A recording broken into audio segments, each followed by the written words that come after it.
I had mentioned to Eric earlier, before the breakfast began, how impressed I was that he had finished the Sefer HaChinuch, and I said, don't think for a moment that what you're doing is just impactful on people who are becoming Balei Tshuva. It's incredibly impactful to those of us who grew up in observant homes. What you just said is incredibly powerful. May your father's neshama, may his soul have an aliyah in Shamayim, in heaven.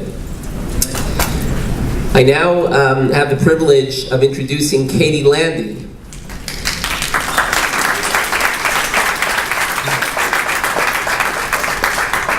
Katie came to RJX approximately 4 years ago, and she came in through a pre-med program called J-Med. She attended the Maimonides program, the Sinai program, and went to Israel on the Jewel trip as well. She participated in a program, really an incredible program, with Rosh Kollel, Rav Brudny, members of the Kollel, as well as doctors Lacey, Green, and Stein. Students such as Katie researched some medical ethics concerning a particular situation of triage. How does Jewish law view who should be cared for first? Young, old, who was injured first, and the like. Perhaps she'll tell you more about it. One of the amazing things that RJX does is provides a forum, an opportunity for people to explore who they are and who they want to become within the prism of Judaism. As part of RJX, Katie was part of the student board and helped set up Shabbatonim and dinners on campus.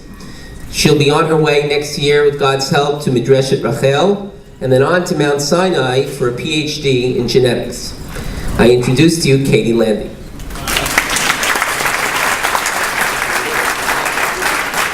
If the award isn't presented, then this never happened. So I'm fortunate to present the Alumnus Award to Katie Landy for your enthusiasm and dedication to your fellow students at Rutgers.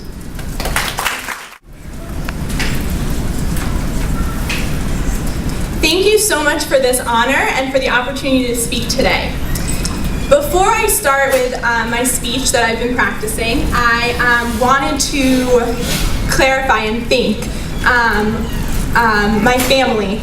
I grew up in a Reform community, and I really feel that I would not be the person I am today without my family, and today my mom and my brother are here, and I just want to thank them so much for coming.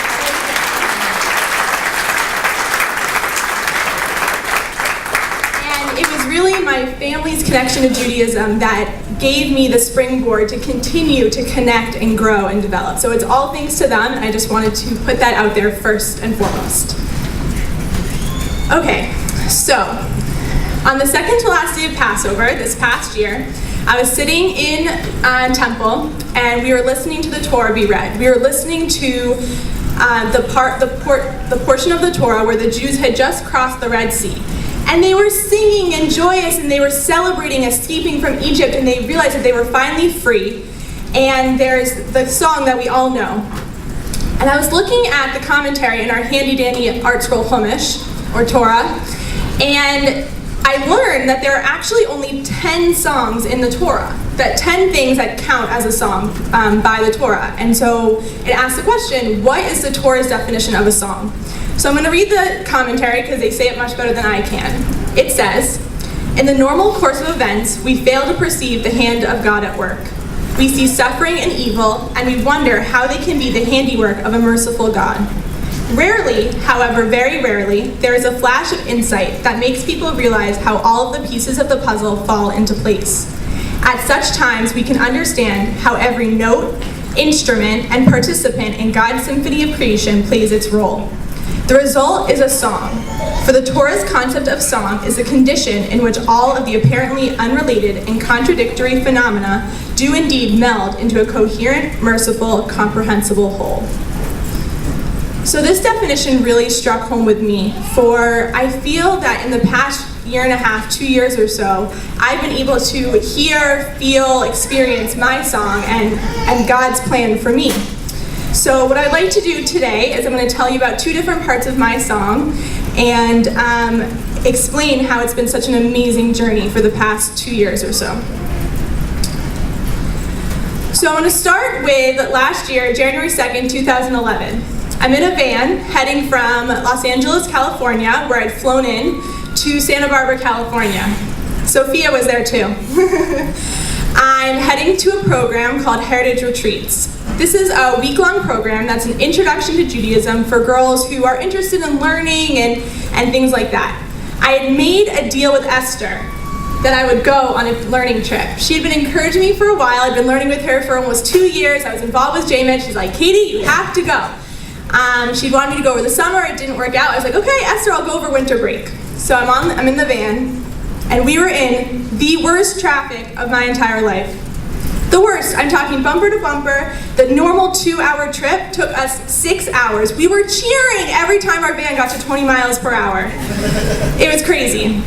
There was snow. Apparently it snows in California, which I didn't know. A highway was closed. It was craziness. But after the 6 hours, when we finally got to our glamping or glamorous camping ground that you can only find in California, it was pitch black. It was muddy and raining, and we had no idea where we were going. Half the girls are bawling, half the girls are laughing hysterically, and I was like, Esther, what did you get me into? I was ready to just call it quits and go home. But luckily I didn't, and I stayed for the rest of the week, and it really turned out to be one of the best weeks of my life. On this trip, we had some of the best teachers in America and in Israel. We had Rabbi Refson, who started Neve Yerushalayim for girls. And I learned so much. I learned about morning prayers and kosher and Shabbat and what it means to be a Jewish woman and interpersonal commandments, and I was just soaking it all up. I loved it. Even more importantly than the learning, I met an amazing group of girls there.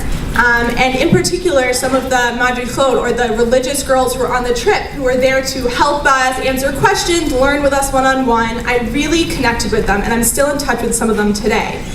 And for me, this was the first time that I had found a group of girls who shared the same values as me, who were open to accepting me as myself. And I really never found that before. Now, in high school, not yet at Rutgers, I was already a junior. And to me, that made the biggest impression, that there are girls out there, there's a community out there who believes in what I believe in, where I can be myself, and who will help me to develop and grow and become even better. This was what was really important at Heritage Retreats for me. And I think one of the most important things that I heard in my life actually came from my mom at the end of Heritage Retreats. I was staying an extra couple days to visit my uncle, her brother, who had happened to be his 50th birthday, that I was going to be there to celebrate with him. And I was talking to her, telling her everything I just told you. I was so excited, and she said, Katie, I think you sound more like yourself than you have for the past 2 years. I instantly started crying, she instantly started crying, and I felt like I had really come home to myself for the first time in so long. And at that moment, I knew that I needed to learn more and continue to grow and become a part of this community. So that's part one. We're gonna fast forward, and in enters the Samuel family. For those of you who don't know, I've been living with Ricky and Shmuel Samuel since August this past year, and thank God it was the best decision I ever made. We all know that there's such an amazing family who always have their doors open, but they truly welcomed me into their family completely wholeheartedly.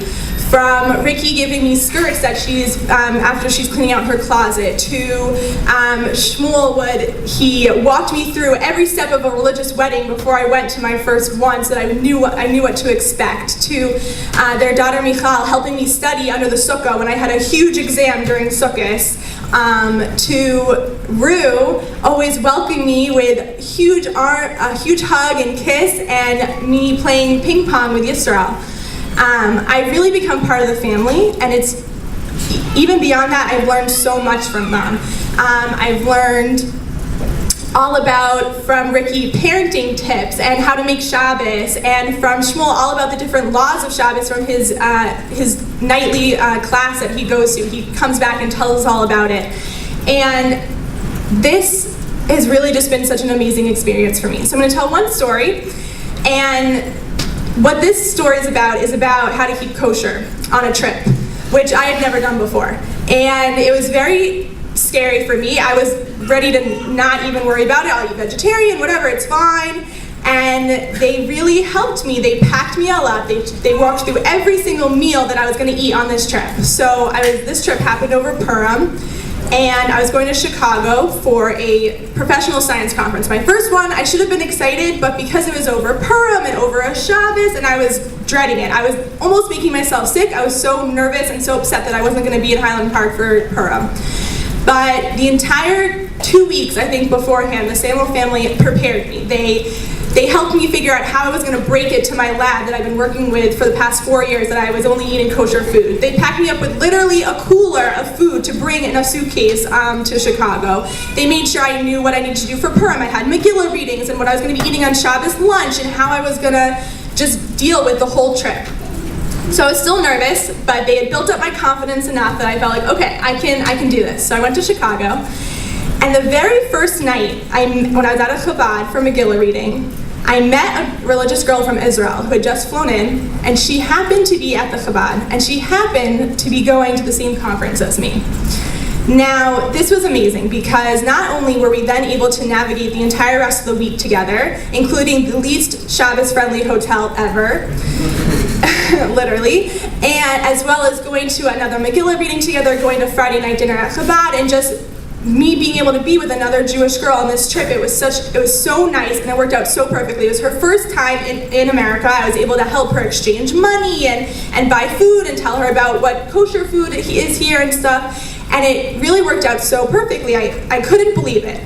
And then in addition, even further than that, I ended up winning an award for my presentation that I was there. I was on Shabbos, I was presenting, I come running back to my poster that I left, and I see first place.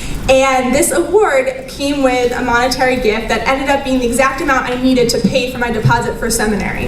And God really handed it to me. And at that moment, on that trip, I really don't think I had ever heard my song as clearly as I did at that point. And I know that it's because of the Samuel family and because of RJX and how they helped build my confidence in my decision to live a Torah lifestyle. And so that's really what I feel like I've gotten from RJX and from the Highland Park Edison community. They gave me they helped me solidify and build a new perspective, a new way of life, a life that involves knowing that God has a plan for you, that God doesn't give you challenges you can't handle, and that everything God does is good. And this is crucial. This is so important because the truth is that you're not always going to see the good. You're not going to always see the bright side of everything, and you're not going to know why you have to go through certain challenges. But as long as you have that faith in God and in Torah, you can stand strong. So I know that because of RJX and the Samuel family and everyone in Highland Park Edison, that I know that even if there's a point where I can't hear my song as clearly as I do now, and as I have for the past year and a half, I will always know that it's still playing. And that lesson is invaluable, and I just am eternally grateful for Highland Park and Edison and RJX and the Samuel family and my family, because they really have truly helped me to grow and become just so much more than I ever thought I could. So thank you so much.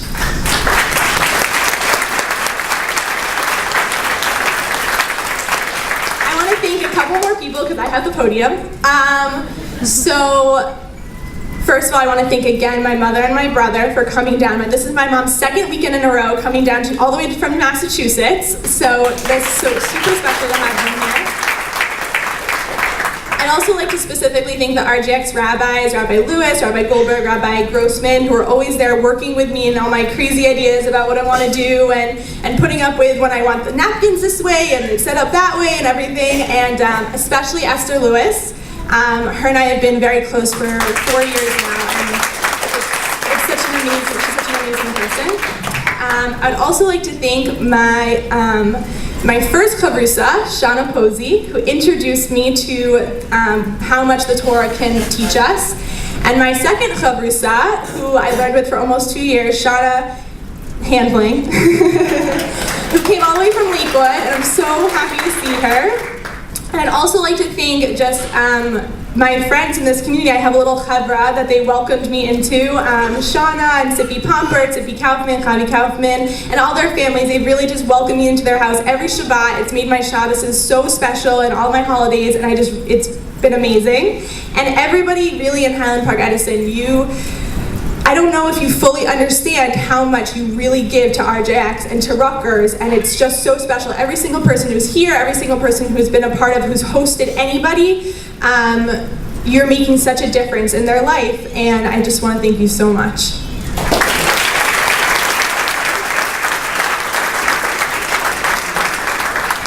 Okay, I get to close the program.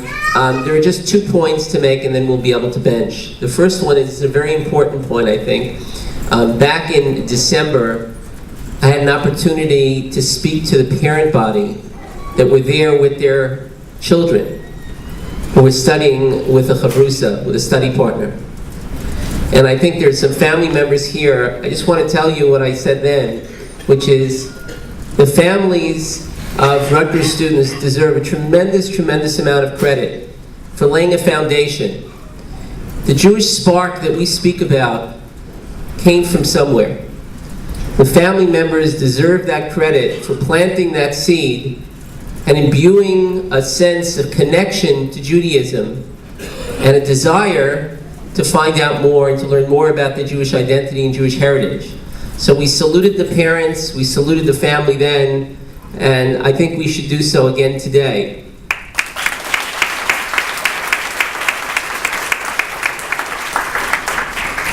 And finally, about 20 years ago in this community, there was a gentleman who came and spoke.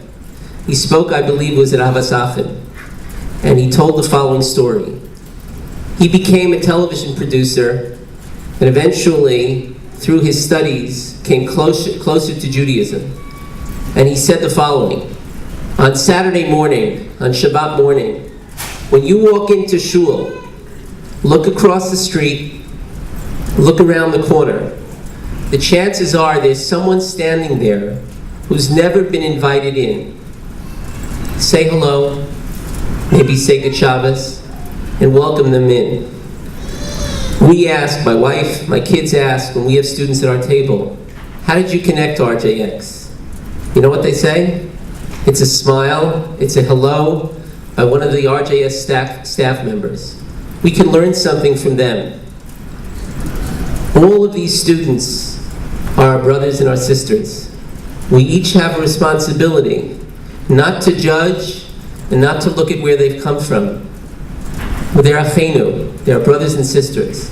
We salute RJX, we thank you all for coming to the breakfast, and we'll pass out benchers, we'll bench in 2 minutes. Thank you all for coming.